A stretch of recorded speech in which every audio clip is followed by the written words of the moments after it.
Hey you, it's Paul from Defining the Box, where we're defining the box to help you think outside of it. This week, we got the Golden Bell. Nice cute little grinder. It's the top selling grinder on Amazon. 3 takeaways is it's so cheap, it's hard not to like. Secondly, it has a very fluffy consistency that works for almost any consumption device. And 3 is the kief catch is a pain to open.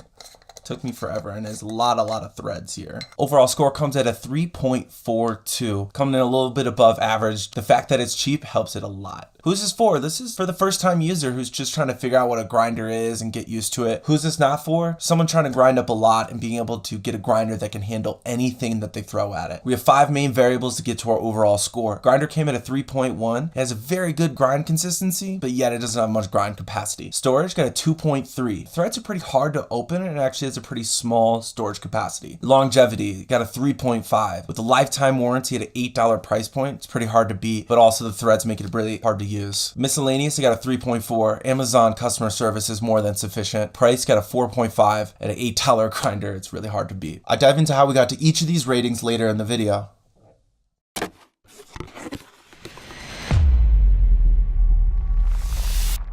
So the overall rating is combined of 5 different categories. They each have their own weight and rating. We summarize those together to get an overall rating of 3.42. Now I'm going to dive into each rating and how we got to each of those scores. For the full weights and the rating and how it works, just look in the description. We'll describe it in detail. First rating is the grinder rating. It got a 3.1 and is made of 3 subcategories: grind speed, grind consistency, and grind capacity. Grind capacity, it got a 2.5. That's basically how much product you can fit in the grind section. A 2-inch grinder is pretty standard in the industry, but it has a lot of grind teeth on both the top and the bottom, making it really hard to stuff a lot of product.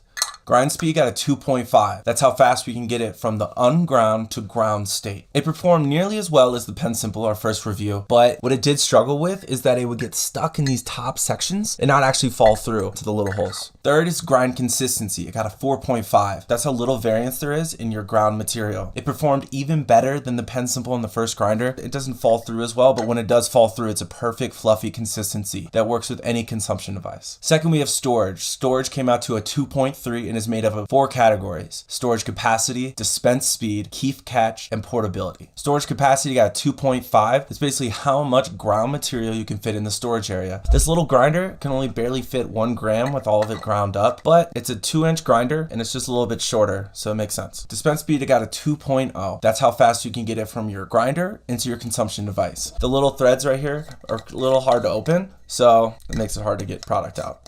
Kief catch, you got a 1.5, and that's how easy and accessible it is to get your kief catch open. This one is such a pain in the to open that I have to give it a 1.5, and then once it's in here, it's really just small and not convenient. I got some in here, but it's more of a pain than anything else. Just like it gets stuck like that, like you have a hard time like getting it back on the thread. It would be very, very precise. Can't get this thing back on.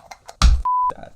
Lastly, it's portability with a 3.0. That's how easily you can take your grinder with you wherever you go, and if you need to bring another bag with it, you can easily throw this in another bag. You could probably put it in your pocket, be pretty uncomfortable, so it's a pretty average portability size. Next, we have longevity. How long is this product going to last you? How often are you going to use it within your stash collection? For longevity, it came at a 3.5 and is made up of 4 subcategories: durability, ease of use, ease of cleaning, and cleaning frequency. Durability, it got a 4.0. That's just how well it can withstand all the elements. There was a little burr on the side of this, and it's obviously made in China, but it has a lifetime warranty and it's $10, so still gets a pretty awesome rating. Ease of use, it got a 2.5. That's if there's any initial learning curve. And then once you make it past the initial learning curve, does it help a lot. So it's a normal standard grinder, but the threads make it a little bit harder. That's where I definitely see an advantage with a premium grinder versus a not premium grinder. Cleaning frequency got a 3.0. That's how often you actually have to clean it. You can actually grind through most stems, but given how close the teeth are, it does take a little upkeep. Ease of cleaning, I got a 4.0. This is once you have to clean it, how easy is it? It's a super small, simple grinder. It has a nice nickel coating where you can just throw this thing in isopropyl alcohol. It'll be good to go. Fourth is miscellaneous. These are all the other categories I didn't know how to put into the top 3. Miscellaneous came at a 3.4 and is made up of 2 categories: customer service, and novelty. Customer service got a 3.5. That's just once you have an issue, how easy is it to deal with? That's an Amazon product, Amazon only actually. So there's no like troubleshooting pages or different like support bots, but Amazon has pretty awesome customer service. So it came in at 3.5. Novelty, I got a 3.0. That's just how unique it is and you want to share with your friends. It's just a standard old hockey puck grinder, nothing unique about it. Lastly, we have price. That's how it's priced relatively to the rest of the grinders on the market. Got a 4.5, $8 aluminum grinder is pretty hard to beat. So in conclusion, it's so cheap, it's hard not to like. Gives out a great fluffy consistency, but you do have to pick it out of the grind teeth. And the kief catch is more of a pain than helpful. So if you actually want to buy the product, just click the link in the description and go to Amazon. But if you want to win it for free, just go enter our giveaway on our website, which is also in the description. Thank you for watching.